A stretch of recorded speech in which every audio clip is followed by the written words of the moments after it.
So in this presentation, I'm just going to be discussing bridging for natural ear stability and not any other methods. This method was developed by Hannah Kondrova in 2022, and so far 1.5 dogs have used this process. This is our male here, and you can see the bridging on both ears. And it's a really great concept that changes the load distribution to encourage the ears to hang naturally while allowing full movement of the ears. So I wanted to show that full movement. Yuri is the one with the blue collar. You can see the ears are just going all over the place.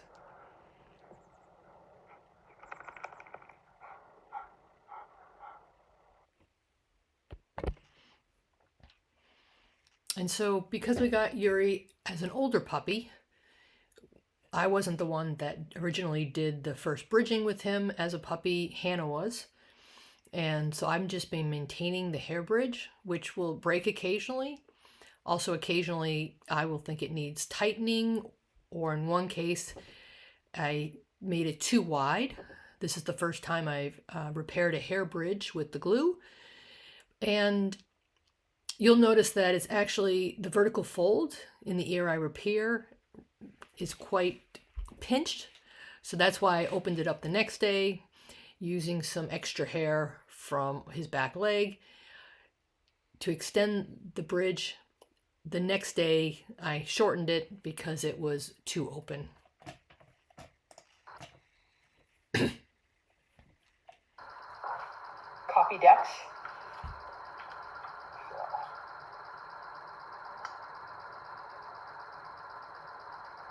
Oops. Come on, glue. Okay. Oh. A little bit on both ends. Glove so my fingers don't get so gluey. So I'm going to hold it together while it dries.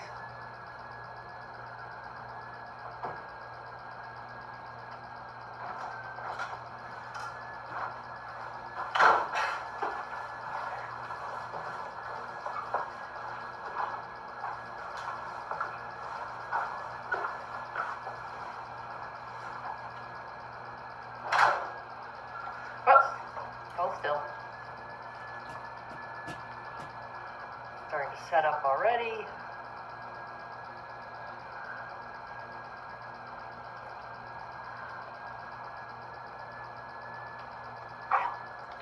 And that is it. So you can see the ear, the bridge is actually, there's quite a gap underneath because you want that little bit of a vertical groove, and it actually loosens up as the hair grows, so it provides a little less support as it goes along. But that's kind of the benefit of it also, is that it's not such a tight support, just helps the ears fall in the position that we want to encourage.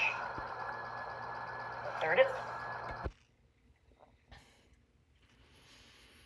So here's a kind of an overview on how to bridge. You can see that that's the Copy Dex glue that Hannah recommended, and I've also been using. It's very flexible. It sets up very quickly. It's recommended to always do both ears because of the development actually of the muscles of each ear. We want them to develop with symmetry. And if the fold is off, and I'm talking about the hinge, the top fold, you want to make sure you put that in the right position before selecting your hair on either side of the edge of the ear. And you want to select right below the fold or the hinge. If it's on the hinge, it won't do what it's supposed to do. It will compress the hinge instead. And if it's too far below, it doesn't supply the torque that to help redistribution the load. It will, but only on a small part of the ear, not as much as you want.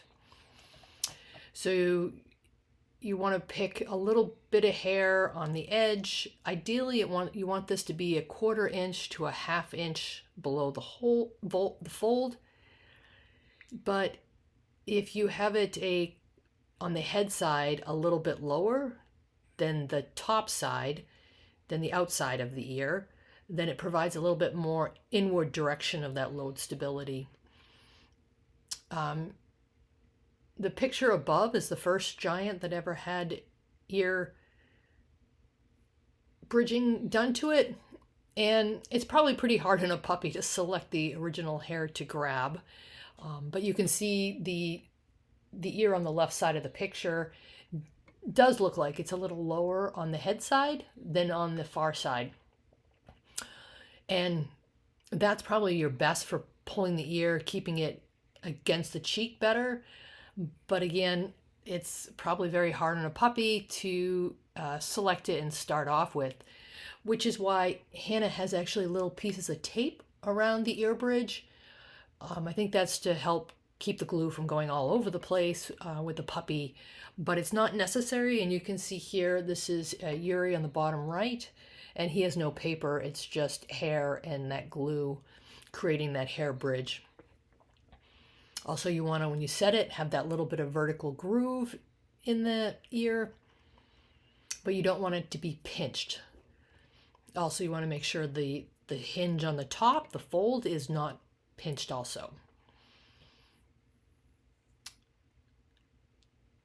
And if it's not receding, then you can put it a little tighter, and a small pinch at the top of the vertical groove is fine, because it will grow out, and we want to make sure the ear is hanging properly when you have a neutral position on the dog head. So that's one thing to remember, that the puppies have very flexible ears. They're moving around all the time. So what we're looking to do is to have the ear in the optimal position most of the time, but it's not going to be all the time. And if you have cartilage collapse, which I don't see much in the Giants, but if you do, and then once the cartilage is pulling down, and if it breaks the fold, it will often be broken, which then that's kind of the compressed vertical groove. And so if that's happening, you'd want to do a thicker hair bridge, but in a pretty much the same position. You want to clipper the ears to reduce the load on the hinge. Avoid the hair bridge area so you don't accidentally weaken the hair bridge. And by doing this method, the ears stay flexible at the base. They can they can still express their ears when they're communicating with other dogs, and also us. So they're really, once you have these bridges, they're maintained very easily. They can be broken though in wild play or scratching the ears, but it doesn't happen often. And you can shorten the bridge if you need more tension. But that would really be only if you see the ear starting to lift or basically do some funky things while the dog has got a normal head position. In that case, you'd want to, and you've cut the bridge, cut it at an angle. It makes it easier to glue back together because there's more surface area when you're gluing back together. And when to stop the bridging, you want to do it gradually over time, but don't even start until, or thinking about starting, to 9 or 12 months. And then once they're past 9 months or at 12 months, you do still want to look for that there's no change during excitement or stress, and that you have that asymmetry that doesn't show up that you would have if an ear was popping into a weird position when they did, in my case, when he does head up healing, one ear sometimes will rotate a little back. So I know he's not ready to even think about removing the hair bridges because the hinge hasn't fully cartilaged yet. And so it's very flexible still and can be in weird positions. And I just obviously don't want, the reason for bridging is to keep it in the optimal position so that when he's it fully matures, the cartilage, it's in the ideal position. And the first Giant that was bridged, this is her as an adult here, and she was bridged from 4 to 12 months. The second Giant, our boy Yuri, was started at 3 months, and he's still ongoing at, actually he's 9 months now. And so this bridging is a wonderful way to stabilize drop ears that are not, doing funky things. But it's not perfect because it needs to be started early when the cartilage is soft, before these creases have stabilized, and a crease can stabilize quicker or before the ear finishes fully maturing the cartilage. So if you do see the puppies doing funky things with their ears, and particularly if they're not coming back to the optimal position when they have their head in a normal position, then you want to, or I recommend starting bridging so that you can kind of encourage the optimal ear structure. So it's not going to have any benefit if you have excessive damage to the ears, such as trauma or hematomas, or if there's any really genetic issues, though you would pretty much see those severe genetic issues at 8 to 12 weeks.